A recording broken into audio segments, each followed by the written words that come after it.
Welcome back, it's Nicola Cairncross here, and I wanted to ask you, do you ever have those duh moments? Real, I'm sure you do. Working alone as an entrepreneur, sometimes your own thoughts rattle around your head a little bit, and that's why I have mentors to talk to, and also, loads of other business people on at the end of the Skype or the Signal, whatever. And I think it's really important to have regular time to talk to other people, or you can miss obvious things, which is what I found out that I did this week. Just had the most amazing breakthrough this week, and I just wanted to tell you about it because it may well be something that you could use as well. I've been talking quite a lot on this channel about your 100 ideal clients recently and where to find them. I know what made me think of it. I was doing a consultation call around artificial intelligence and ChatGPT for Neil Asher and his 2,000 odd Amazon sellers, and they were talking about Upwork a lot, and that reminded me about Upwork. Now, I've used Upwork a lot as someone looking to get jobs done. I've had all sorts of things done. I've had graphic design done there. I've had an app built there. I've found 2 fantastic VAs there.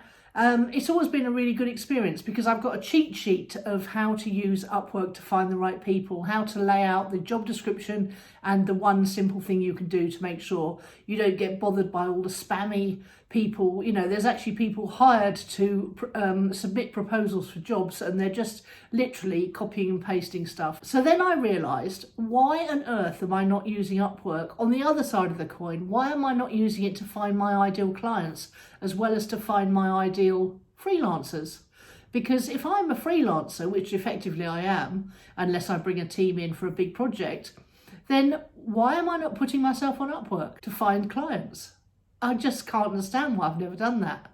So then I felt the dreaded resistance. Now, anyone who works for themselves knows this feeling. It's when your stomach goes all knotty and you sort of can't breathe properly and you think, oh, I don't want to do that. And I thought, why do I not want to do that? That's where my ideal clients are, presumably.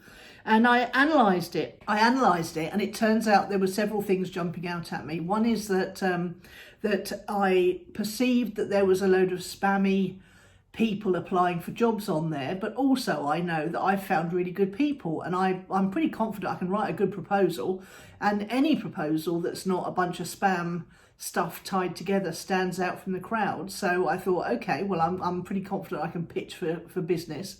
I was worried that there weren't going to be jobs of a sufficient financial fee to make it interesting for me, and that I'd end up selling myself too cheap, which is, another freelancer problem.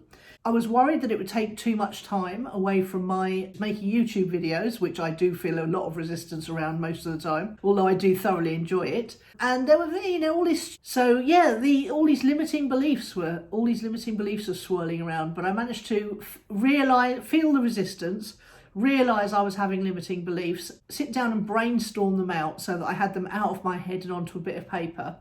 And then I realised the only thing left stopping me from using Upwork to try to see if I could find some ideal clients on there was that my ego. I didn't want to be seen to be listing myself as just another freelancer. And how knobheady was that? That's the only thing I can think of. I was being an absolute jerk to think that. I suppose, after 25 years old, you sort of think that you're if you found your way to attract clients, which I have, and it does work, but then what entrepreneur or business owner wouldn't do another thing? It's like, okay, so I've got my ways of getting my clients and it works for me and it's good enough and all that stuff. Well, hang on, I've just identified another way, another huge market of potentially ideal clients. Obviously, I don't know yet, but, I'm not even getting to the point of trying it out. So what business owner would do that? They wouldn't, would they? They'd investigate every possible way to make money to make money in their business and find ideal clients for their business. Just ridiculous. Anyway, I gave myself a real good slap for that one. So then I thought, okay, well, let's just crack on and give it a go, because that's the thing. Once you've got over your ego and you've got over your limiting beliefs and you've got over your resistance, and the physical feeling had actually gone away by then. So by identifying what was going on in my head, I got rid of the resistance tension that was going on. So I thought, oh, well, I've never done it this way round before, so let's see what you have to do. And what you have to do is you have to create a profile. and you have to get references if you can from people that you've done work for on Upwork.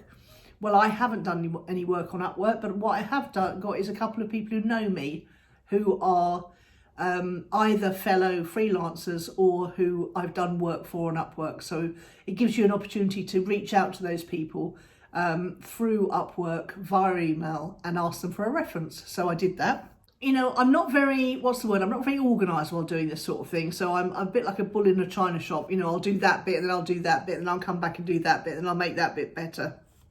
So these are the things that you could do to make your life easier. Write your profile out first and do a sort of short version and a longer version, because obviously when you've been around 25 years, you've got quite a lot of skills, experience, software you've used, people you've worked with, projects you've worked on, and all that stuff. So I thought I'll do a brief overview. So if people have got ADD, which lots of people do, then they can read the short version and just think, oh, 25 years experience, used Infusionsoft and all the other softwares, blah, blah, blah. Made money, here's the references. And you're not allowed to put out external links in your profile. So I had to just put down a couple of written testimonials. And then I realised that you can actually include external links to video testimonials in your proposals. I thought I'd just outline for you how to go about looking for jobs on here as well. Because I like to get a system going when I'm doing a big job like this. And I want to be able to check Upwork every day. So there's new jobs coming on all the time. So the thing to do is to skim down the jobs list. It will say you go to jobs in the top left-hand corner when you're a freelancer in your freelancer profile. And you just literally, they'll show you jobs that match with your skills. And you literally heart the ones you like the look of. I think it's best to go down and just heart all the ones you want to look at more deeply, and then come back and the ones you've hearted go into another list, and they're easier to work through. So the next thing I do is I go in and I actually open the jobs I'm interested in, because when you see them truncated, they are all, there's no punctuation, it's all run together, it's impossible to read. So, but if you open them, then you see them as the person laid them out. And that's quite good in itself, because it tells you a bit about the person who's looking for the freelancer and how good they are at organising their thoughts and laying out what they want the job to comprise. And there as well, you'll see what they're talking about, whether it's a flat fee for a project or whether it's an hourly rate. And if your hourly rate is in the right ballpark, then that's all good. And if you're prepared to do the job for the fee. And actually there was quite a lot of higher level jobs, strategic kind of marketing jobs, strategic digital marketing, sales funnel setup. There was quite a bit of email marketing being looked for. So all the things that I could do standing on my head. So that was great. The other thing to do when you're reading the opened up version of the job description is to read it all the way through. A lot of people put in lists of questions that you need to ask or special phrases you need to use. And you've got to be sure that you're not missing any key point. I also make a note of anyone's name if I can see it. Too many people don't put their names in. It's really hard to write back, dear sir or madam. You know, it's quite difficult. They'll often put their website address in the body of the job, but they're not allowed to put it in as a live link. So they'll put sort of, you know, the word and then .com. And you have to sort of piece it together and go and have a look. And if you can go and have a look at the person's website who's where you're applying for the job, it can be a good source of information that can make your application, your proposal stand out from the crowd. Right, the next thing I started to do was to submit proposals, and I gave myself permission to be rubbish at this to start with, because you get better over time. And I decided to write a sandwich proposal, what I call a sandwich proposal, which is where you personalise the first paragraph and you personalise the last paragraph, and then you put what you think they'll want to see in the middle. So I had a few cracks at this, and as I was replying to each proposal, if I thought I'd written a good paragraph about, say, my email marketing experience or my the software I'd use, I would take that out and put it into a Google document. And gradually, as I was applying for things, I was actually creating a sort of template profile that I wanted to use. I should have done that at the beginning, obviously, but that's not how I work. So the sandwich proposal is a great thing. It does work very well. I used to use it when I was doing Time Out Lonely Heart Dating in the 80s, and I was living in London, and Time Out had a Lonely Hearts thing, and that was how you fixed up your dates in those days, well before the days of dating apps. It was a numbers game for me. I was writing sort of 10 letters a week to anyone I liked the sound of, and I would do that. I would literally write out the introductory paragraph based on their ad, and then I'd drop in my sort of standard stuff about me and what I liked, and then close out the letter. We were writing letters as well in those days, so it was a good way of being able to get quite a lot of letters on the go at the same time. So I was never short of a date, and some days at the weekends I'd actually have 2 a day. So there you go. Met my husband Irving through it, so it worked. As I say, don't forget in the proposal to put very close to the top any answers to any specific questions or any specific words they want you to use. So do that right at the beginning. Don't make them look for it, okay? Because they only get to see 2 or 3 lines without opening up your proposal. And a lot of people will skim the list of proposals looking for the things that they were asking for, and they will heart your proposal or reject your proposal based on whether they see what they were asking for in the first couple of lines. So yes, it's not a quick procedure, this one, but I think that's systemised it enough to be able to knock through a few proposals in a short amount of time as possible.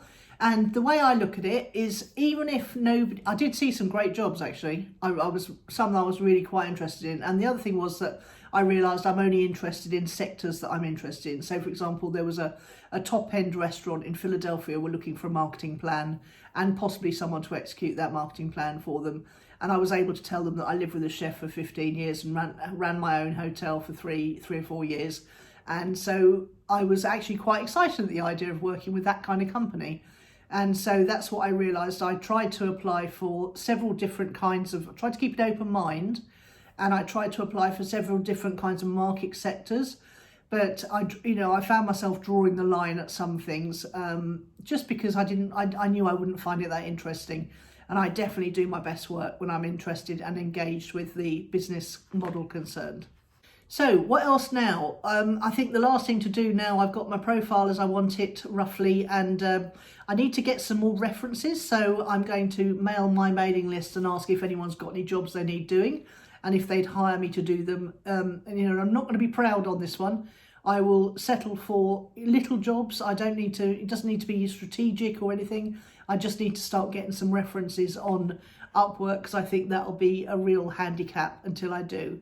And the other thing I'm going to do is I'm going to put the Upwork logo on my homepage at nicolacairncross.com, because you can put that in your list of social media icons, and anyone who uses Upwork will recognise the logo, and they might click through just out of curiosity to see what's available.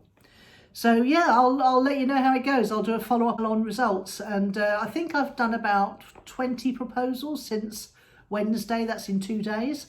Definitely, there's a lot of great jobs on there. There's a lot of great companies on there. Yes, there's a load of old rubbish as well, but you get quicker and quicker at weeding that out. So hopefully I'll have some news for you by the next update video. And I just wanted to let you know, so that if you're looking for ways to get near to your top 100 ideal customers, Upwork could be the way to go for you. See you later.